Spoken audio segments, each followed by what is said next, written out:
আসসালামু আলাইকুম, নমস্কার, আদাব সবাইকে। আমার বন্ধু ব্রিজ স্পেশালিস্ট রবিউল ইসলামের ব্রিজ সাইড পরিদর্শনের জন্য গিয়েছিলাম।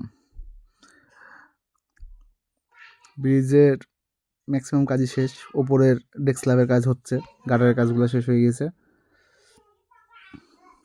কাজের ফিনিশিং, কাজের গুণগত মান দেখলেই বোঝা যায় যে আমার বন্ধু ব্রিজে কতটা দক্ষতা অর্জন করেছে।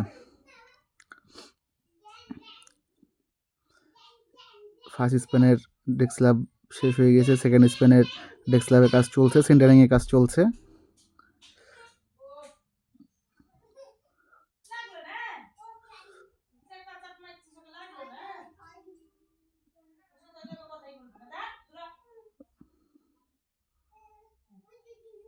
প্যারাপেটল অনেক সুন্দর ফিনিশিং হয়েছে।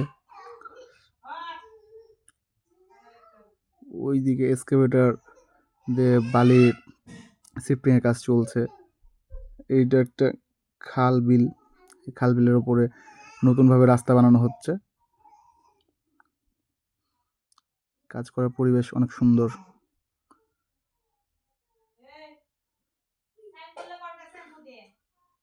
দোয়া করি আমার বন্ধু আরও অনেক বড় ইঞ্জিনিয়ার হোক, তার পরিশ্রম অবশ্যই সফল হবে।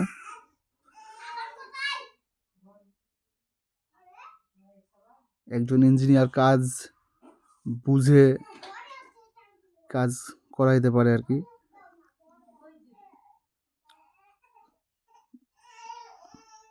ইনসার্ট বোল্টের সাথে রড দিয়ে, অ্যাঙ্গেল দিয়ে, হলো বক্স দিয়ে সেন্টারিং করা হচ্ছে। সাধারণত এইভাবেই গাটারের সেন্টারিংগুলো করা হয় ডেস্ক স্ল্যাবের। আবার অনেক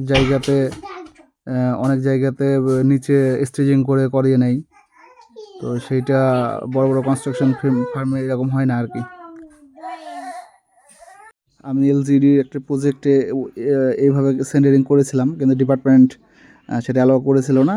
আমরা পরে আবার নিচে স্টেজিং করে করতে হয়েছিল। তো গাটারের কাজগুলো, ডেস্ক স্ল্যাবের সেন্টারিংগুলো এইভাবেই করা হয়। যাক, যেখানে যেভাবে ডিপার্টমেন্ট রিকমেন্ড থাকে সেভাবে আমাদের কাজগুলো করে দেওয়া লাগে।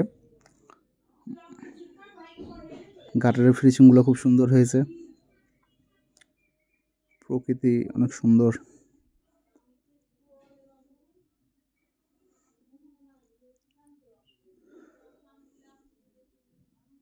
সিভিল ইঞ্জিনিয়াররাই পারে একটা পরিত্যক্ত এলাকাকে উন্নত করতে।